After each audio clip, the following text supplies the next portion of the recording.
বস্তা পচা রাজনীতিকে বলা দরকার তোমাকে লাল কার্ড। বাংলাদেশ একটা স্বাধীন দেশ, 18 কোটি মানুষের দেশ।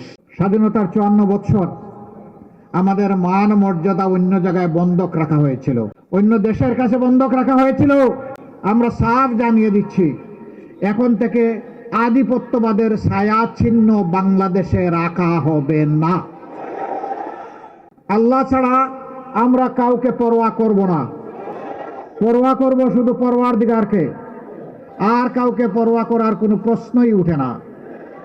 বাংলাদেশে মুক্তিকামী মানুষের উত্থান দেখে কারো কারো গাত্রদাহ শুরু হয়েছে, তারা ফুসফাস করা শুরু করেছেন।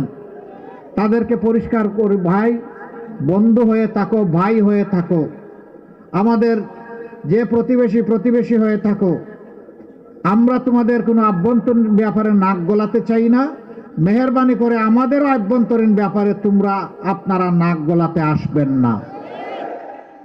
অনেক গলিয়েছেন, সর্দিটা এখন সামলান, এখন নাকটা একটু পরিষ্কার রাখেন। এই সব কিছুর জন্য একটা পরিবর্তন দরকার।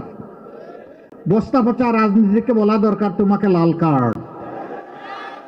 আপনারা পাবনা থেকে লাল কার্ড দেখাতে পারবেন? মোবারকবাদ। এর জন্য প্রয়োজন একটা অর্থবহ সংস্কারের প্রস্তাবনা পাশ করার জন্য হবে গণভোট একই দিনে। সুতরাং আমাদের প্রথম ভোটটা হবে ইনশাআল্লাহ গণভোটে হ্যাঁ।